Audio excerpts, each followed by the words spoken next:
Hey, running friends. Welcome to the Wrinkled Runner podcast. I'm Sherry, the Wrinkled Runner. I'm over 50 and I love to run wherever I go, but Buffalo, New York is my home. If you are looking to start to run or you're an older runner, this podcast is especially for you, so subscribe now.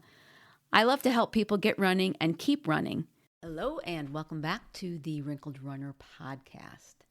Today we're going to talk about race day and different things that you might not think about if you are racing for the first time or you haven't run a destination race before. When you first get started racing, a lot of times what we do is we join a 5K, 10K, something that is near where we live. Packet pickup's easy and we can just jump in the race, finish the race, get in our car and go home. If you have a race, say a marathon, half marathon, something else that you are actually traveling to and may need to spend the night there are different things that you need to think about before you leave so that you're not scrambling on race day or the day before when, especially for the longer races, you should be off your feet. You don't want to be running around trying to find, because you forgot your socks or you forgot, pins or, whatever. So today we're going to talk about race day and some different things to think about before you leave the house or as you're packing up to go. One of the things that happens during a race week, especially for the longer races, is you can get very nervous. And when we get nervous, a lot of times things start flying out of our head. Things that we never would have believed that we would forget, we can forget. So whenever I was going to race, like for example, for the Buffalo Marathon, the two times that I've run it, we used to live on the waterfront over here, and that was about a half a mile, maybe a little longer from the race. It might have been a mile from the race. And so, from home to the start line, I like to get a little run in beforehand as a warm up. So I just had to run to the start line. And I had all the stuff with me, but I still wrote down checklists, and I made checklists, and I even had a checklist for purchase on my website when I first started out. Now I'm just going to give you the link to that in the show notes, and you can download the whole thing. Kind of like what I'm talking about today is based off of the booklet that I wrote and has a checklist in it for things that you don't want to forget on the day. You're trying to eat right, you're trying to get enough sleep, you're trying to figure out, what you want to wear. And most of the time, for most of you, you don't live within a mile of the start line. And so all of these different things have to go into the car with you or into your suitcase if you are traveling to get to a race. So the first thing that you have to do is packet pickup.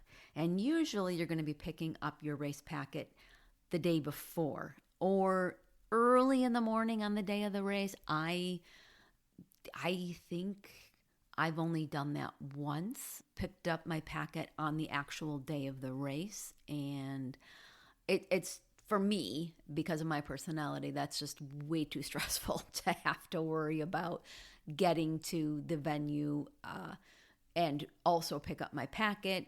And then you have all this stuff with you, usually a t-shirt and, papers and little flyers and advertisements and all this other stuff. So it's not like you can just pick up your bib and then go to the start line. You have to plan, getting your packet, not knowing how many people are also picking it up that day, and then getting that packet either to someone who is just watching the race or get it back to your car. So for people like me, going the day before is definitely the way to go. You're going to want to know when packet pickup is, where it is. Thank goodness for GPS nowadays, where we can know exactly where something is going to be.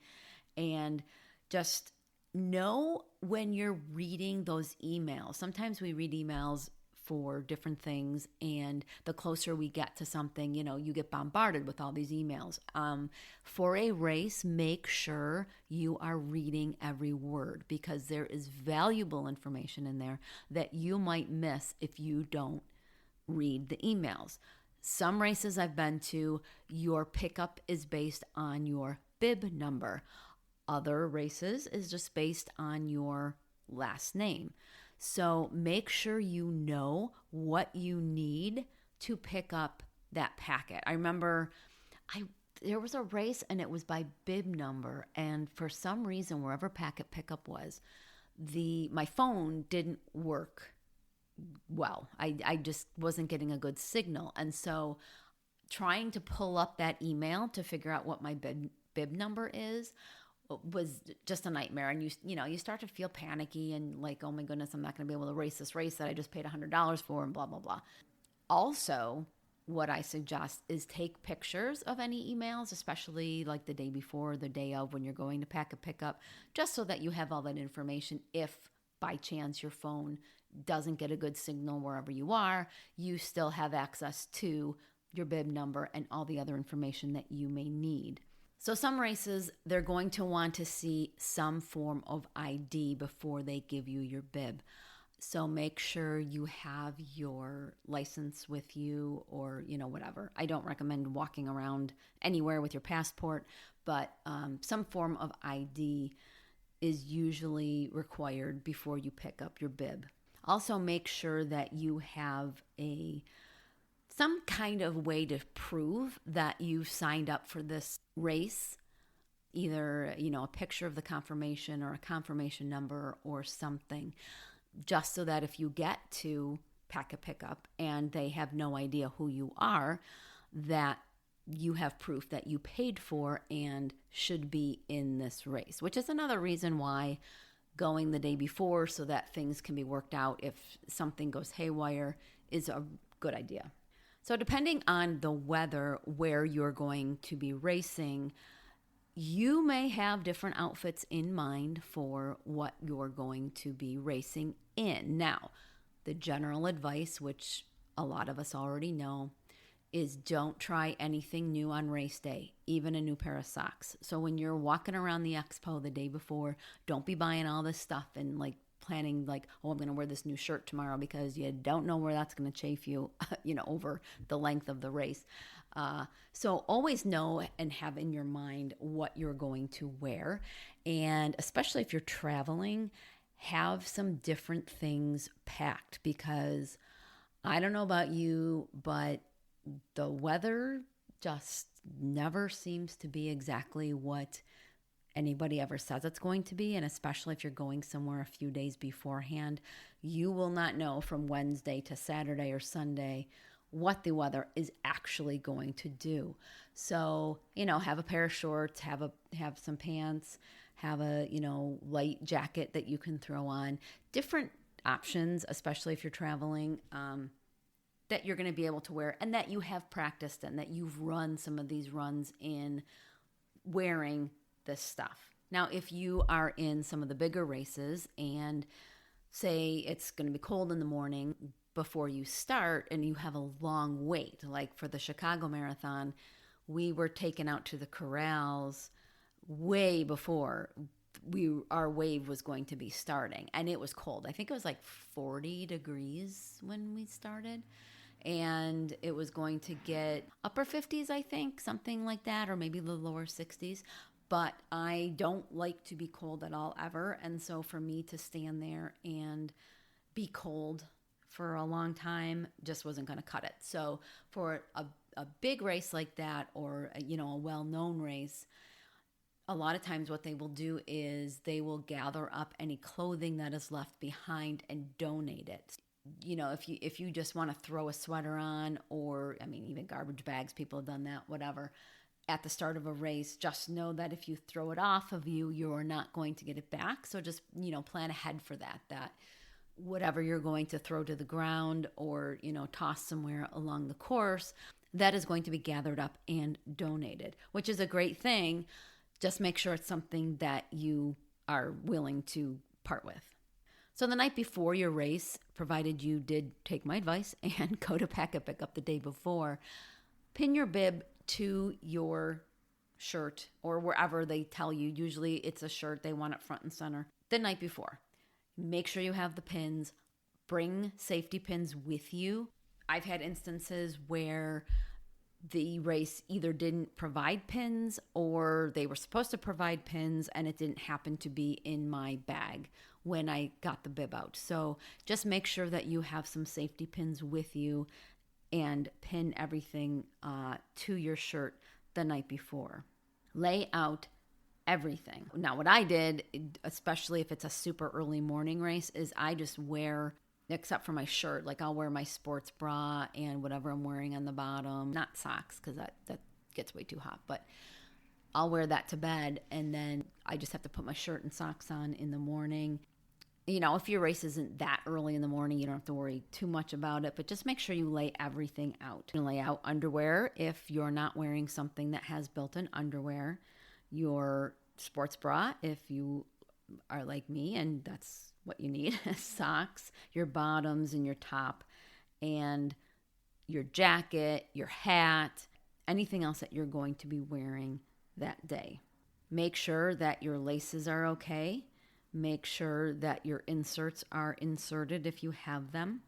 If you're going to take a hat, make sure those are ready to go. Sunglasses, using a band that can keep your sunglasses against your head so that they don't slip is a lifesaver during a race. Lay out your water belt and pouch if you're taking that, and put it right by the front door so that you are ready to go. So most runners have practiced their fueling while training, and you definitely should. It took me almost until race day the first time to know what I was going to use for all of that. And so this is something during a long run for racing that you should be practicing so that you know if you like this gel, if you like that drop thing, if you want to eat something else. So you should know then what you're going to be carrying with you. If you're going to be carrying water bottles with you or electrolytes, then fill those up the night before. Put them in the fridge. I like to, especially on hot runs, fill up my water bottles partway, freeze them, and then put water over the top of that so that while I'm running, everything is still cold.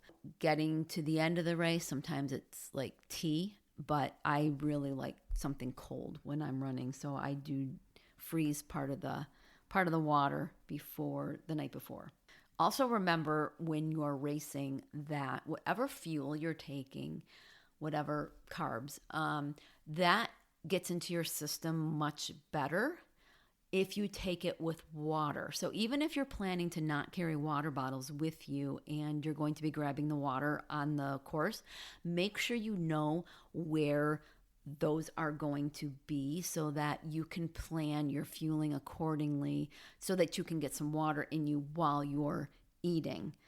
Most races are going to let you know what kind of fuel that they're going to be providing, even down to the flavor of the Gatorade or the gels or whatever, and what mile markers those are going to be at. And so if you kind of have a good idea of pacing, when you are going to start taking in your fueling around what mile that's going to be, make sure that there is a water station there. Also take a few extra of whatever you're taking if you are fueling on your own and not relying on the marathon stuff. I do not like gels. So I use either Cliff Blocks or the Honey Stinger Energy Chews. I like them. They do well with my body. And so those I have to take in a pouch with me while I run. For a race, I like to pack a few extra just in case, sometimes you take things out of your pouch, things go flying. I don't want to have only enough to get me through. I want to have some extra so that if that happens, I'm not scrambling trying to chase some block off the course. I can just leave it and just keep going because I know I have extra. Obviously, if it's a longer race, you're going to want to eat breakfast beforehand. And so make sure that you plan what you eat. Now, even for a long run, my husband and I, we leave before 6 o'clock in the morning, and I run with him, and then I kind of drop him off at home and keep going if I have a really long run. So what I do is just put a bagel next to my bed. I always have water next to my bed. I'm a terrible sleeper, so I know I'm going to be awake sometime within the window that I should be eating my bagel, and I just sit up in bed, eat that, go back to sleep before our long run. And the night before a race, I will set an alarm just so that I am up when I'm supposed to be. But I just put it by my bed. Like for a bagel, I put it in a plastic baggie so it doesn't get stale overnight. But having that there instead of having to get up and go somewhere else to eat it it really helps a lot. Also keep a glass of water by your bed so that whenever you wake up, just take a few sips. Just be hydrating throughout the night. Now, if you're staying at a hotel, see if you can check out this evening for the day after, because most races are going to start early in the morning. And so you don't want to be standing in the lobby and you can't find anybody to check you out at 4:30 in the morning before you hop on a bus or whatever. And if you're checking out that day, you usually need to be checked out by 11 or noon. And for most of us, we aren't going to be able to run a race and get back in time to check out. So see what the policy is. See if you're able to check out and get everything taken care of. You might have to leave like a credit card number, which they should already have on file, just in case you did put something on there overnight. But just check and see if that is something that you can do. And don't forget your luggage. Now, most hotels are going to hold it for you, but it does have to be out of your room by checkout time. So keep those things in mind. Don't wake up early in the morning the day of your race and realize, oh my goodness, I have to check out, I have to pack, I have to find something to do with my luggage. Have all that stuff in your head before the race. Now, some races have hotels that they're working with, and therefore they might have a shuttle to the race. Now, the last race I was in, it had a sign up for the shuttle at packet pickup. So make sure you know if there is a procedure for that. Otherwise, you also need to figure out how you're getting to the race.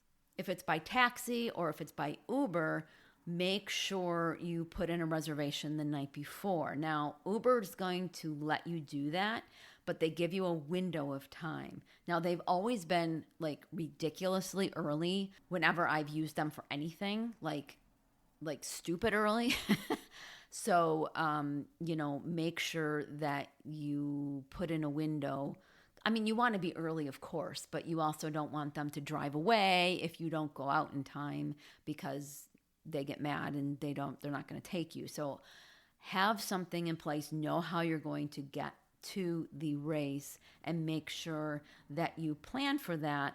And on the flip side of they're always stupid early, plan for them to be late. So don't make your pickup window like go up to the last second, because if they are a few minutes late, that can make a difference. By the time you get there, find out what you're doing, find out where you're going, especially if you've never run this race before. Make sure that whatever apps you're using are going to be working, that they're set up. And some races have their own apps so that people can track you. It's always wonderful when my husband can track me, and then during a race, he can find me. He'll hop in his car, or like in Chicago, he'd hop on the subway and jump out. And I think he actually ended up running the equivalent of a half marathon himself, trying to track me down during the race. And so having that app and having your loved ones be able to track you and find you is a really cool thing that they are able to do that. And if you run, say with a Garmin, you have your quote unquote workout on there, or you're using a Pace Pro strategy with it or something else, just make sure everything is working according to plan. Practice that. I had a client who was going to use the Pace Pro and then practiced it like a week before the marathon, and actually didn't want to use it. He wanted a regular kind of workout with a pace range and all that. So make sure you practice these things if you're going to be using any kind of app during the race, because you don't want to be trying to figure it out and stumbling and, how do you start it and what do you do during the race or right before the race. Obviously, make sure your phone and your watch and or whatever other technology you're using, earphones, whatever, make sure everything is charged and ready to go. You can also put a sticky note. A lot of times if I need to remember something before I walk out the door, I just write myself a sticky note, slap it on the door where I can't miss it. So if there's a chance you're going to forget to put your watch on or something like that, put a sticky note on the door with a list of things that you don't want to forget. Make sure you know what you're going to do with your keys and your wallet and anything else you may have before the race. Think through everything you're going to have with you. And if you're uncomfortable leaving it in the check bag that they will probably give you at Pack a Pickup that you can get at the end, know how you're either going to carry it or who you're going to give it to. Let me tell you, I can't imagine anyone wants to listen to their keys jingling in their pockets for 26.2 miles or even 13.1 or even 6. So make sure you know what you're going to do with all the extra stuff that you may have that may not be going into your check bag. And if you do get a check bag, make sure you understand how that works. Make sure you know how they're identifying you to that check bag. Sometimes you get a little tag on your bib that you can rip off and put through onto the check bag. There might be other ways that they identify you. Make sure you know all of that the day before your race so you know how you're going to get back with your stuff afterwards. So one of the weird items, and I think I've probably talked about this before, that I usually carry with me during a race, a longer race, is a handkerchief. And it's starting to get a little cooler here, especially early in the mornings when I'm running. And when that happens, I need a handkerchief. For some reason, my nose decides it just needs to be blown while I run. And so that's one of those weird things that I like to pack and that I take with me on the race because I am not good at snot rockets. Just can't do it. And it just gets to be really gross. And so I need a handkerchief. I've just bought a pack of 10 and have them wash them. It's very convenient. Tissues can break apart and you can't use them, for 26 miles. A couple of tissues isn't going to cut it. So this has been something that has been just great for me, is having a handkerchief with me. And then there's some extra things too that you might want. Maybe, throwing in some pain pills if you tend to get a headache in the heat, or a couple of Band-Aids. Hopefully you're not wearing new shoes or socks. Blisters shouldn't happen. But if they happen to happen and you can't stand it, having a Band-Aid that you can go off to the side and stick a Band-Aid on something real quick might come in handy. The other thing I'm going to tell you, which is also a weird thing, make sure you cut your toenails the day before a race. Toenails, they can slice into your toe, and if you have not cut your toenails in a while, or you forget, or you don't have anything to cut them with the night before at a hotel, get something and just make sure you have your toenails nice and trim before a race. I guarantee you, having longer toenails and having to run a long race is not fun. Just take it from me. Cut your toenails. Anything else that you might be wanting to use should be put out the night before. Body glide, sunscreen, deodorant, shave whatever you were planning to shave the night before. Go over the course map. It's probably not going to sink in if you're in an unfamiliar town exactly, what you're supposed to do. But some awareness is good. If roads will be close to traffic for the race, be aware of the times that they're going to be reopened as well. Now, a lot of races, they allow you to finish on the sidewalks, but that could get very, very confusing. So make sure you just have some semblance of where you're going, what's going on. Are you looping? Are you out and back? Some races actually even have the night before or the day before or 2 days before a tour of the actual course. So you can check with that race that you're doing and see if they have that as well. Now, the finish line, of course, is chaos and also tightly controlled for security. So your loved ones a lot of times will not be able to be right at the finish line. Make sure you know where you're going to meet and have a plan. Trying to call somebody is very difficult at a race. It's just, there's music playing, there's announcers, there's just fans and people yelling, and you are not going to be able to hear anyone if you call them. Texting is fine, but by the time you get across your message, back and forth, oh, well, I'm here, well, where's this? It can take a long time. So have a plan for where you're going to meet anyone who you're meeting before the race. Read over the race rules, please. Just like I said before, read through all of the emails and make sure you know the race rules. There are some races that you can be disqualified, and you don't want that to happen. Now, I've read some really sweet articles about, little kids who hop on the course, or, someone's wife who runs the last quarter mile with them as they finish the race, and it's all very touching.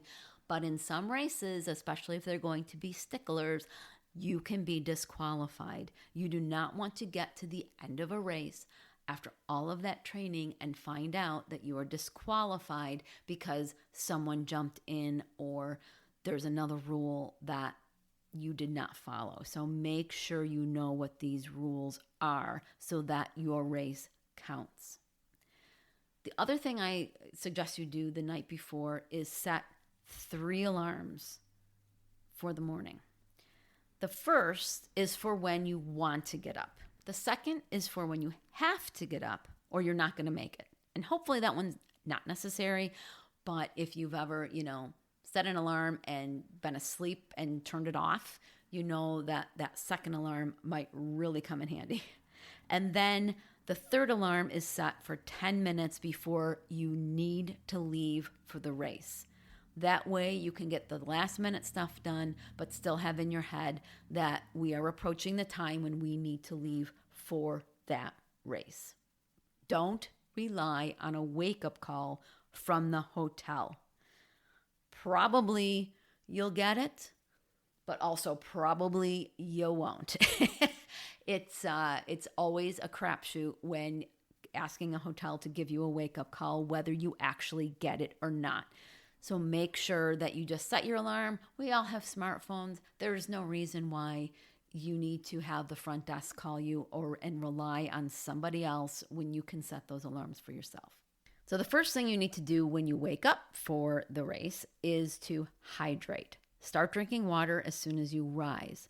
Have a cup of coffee, have tea, but don't just rely on that. Also be drinking your water. Get your water bottles out of the fridge or the freezer, wherever they are. Fill them with water, electrolytes, put them in your belt, your handheld, however you're carrying your water if you're taking it. All, the belts and all that stuff, they should already be by your front door.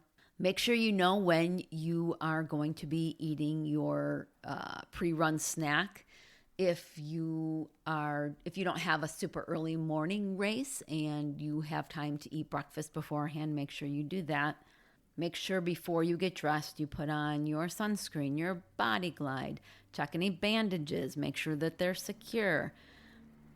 Make sure nothing's rubbing you the wrong way. Twist around. Make sure no pins are popped, when you pin on with your bib, because that's going to hurt as you get running. Put on your watch, take your phone, take your earphones if you are taking those. Also, that's another thing. Most races these days do allow them, but some don't. And so make sure that you know that as well if you're allowed to take earphones with you, if that is something that you do on a race. Obviously, visit the restroom as many times as you need to, and then do it again, even if you don't think you need to. One of the things that was very annoying during the Chicago Marathon for me was at mile 3, I had to use the bathroom. And I had just been drinking a lot of water. They have a hospitality tent, and you can go there and get breakfast and have coffee and water, and it was warm. And I drank way more water and way more coffee than I usually do before a race. And I had to go. So I was in this ridiculously long line. And that's one of the pet peeves I have with races is they always have this huge bank of porta potties. And then they have all these lines going towards them, but they don't really make sense. You're kind of trying to gauge how many porta potties in front of your line actually encompasses your line. And I don't know why, but for some reason, the line I was in, everybody was taking 18 years in. I mean, I literally was in line and had to go to the bathroom. It was 10 minutes off of my, or added, I should say, to my time because there was, I don't know. I think there should be a much more organized way of the porta potty situation, but that's just something I have to live with because that's the way it is at every race, but I don't like it. Yeah, so make sure that you go to the bathroom before you leave. Don't forget your check bag. Don't forget the chip on your shoe if it isn't on the back of the bib. Now, lately, I would say for the past, 3, 4, 5 years, the chip thing has always been on the back of the bib. There was a time where we had to tie it onto our shoe, and I don't know if there are still races like that, so just make sure that if that is the case, that you don't forget to do that. Some races have wristbands for the after party, so make sure that you have that as well if you're going to be going to the after party. And then make sure if you have friends or family who are non-racers and they're going to be joining you at the after party, make sure you know how they are going to get in. Sometimes you can pay for them to get a wristband the day before at Pack a Pickup. Make sure you know all of that stuff because after parties can be actually a lot of fun. And if you don't want to do it on your own, then having friends and family be able to go is a great thing. And you need to know how they are going to be able to get in. So then you get to the race. You're going to line up in the corral you are assigned if you are assigned one. With some races, you do get to pick where you're going to be. Please be realistic. I cannot tell you how annoying it is when we get to pick where we're going to be and I'm trying to run and I'm trying to race and I'm trying to get a really good time. And you come up to a block of people who are walking the race, but they've lined up as if they're going to run, a 2-hour, 30-minute marathon or something like that. That is annoying and it is rude. So please be realistic to where you are going to be finishing the race. My strategy actually when I start a race is to start with a pacer who is approximately usually 10 to 15 minutes before what I actually want to do. And so my job during like the first half of the race is to chase the pacer that I actually want. That helps me start out slow. And that way I am conserving my energy. And it just gives me something to do during the race as well, is to chase that pacer that I actually want. And it has been a great strategy for me. And usually I have conserved enough energy by doing that I'm able to then towards the end of the race, pull ahead of the pacer that I'm actually gunning for. So do that instead of lining up, somewhere where you're not going to be competing. So if you're going to be running a 3-hour marathon, don't line up with the 2-hour and 30-minute marathon people. Just because they're going to have to dodge and weave all around you. First of all, that makes you in your head want to go out too fast because everyone is passing you. It's just don't do it. Please don't do it. If you are using a watch or any kind of fitness tracker, don't forget to turn it on when you cross the start line and practice it.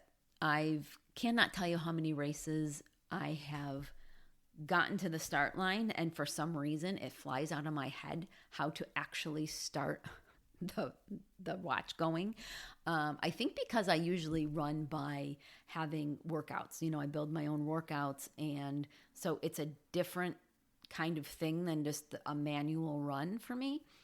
And I'll be approaching the start line and I'm like, how do I do this? So just make sure that you know how to do it before you get to the start line, and don't forget to pop that on as you cross the start line, and then go ahead and have a great race. Hopefully this has helped you, especially if you haven't raced. Understand what it is that you need to know before you go.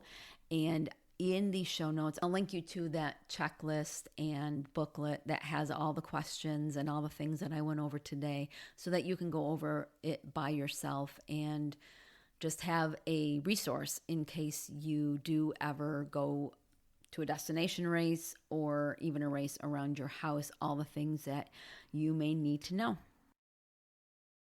I hope you enjoyed today's episode. If you know another runner who could benefit from today's topic, go ahead and share it. Do you have any running questions? You can ask me. Email me at sherry@wrinkledrunner.com, and if I can't answer your question, I will do the research to find the answer and share it with you. The questions I get from listeners like you help me develop episodes, so please don't be shy. You can sign up for my once-a-month newsletter using the link provided so that you can have all the Wrinkled Runner resources from the past month all in one place. I also have opened up my virtual coaching in addition to coaching one-on-one with those in the Buffalo, New York area.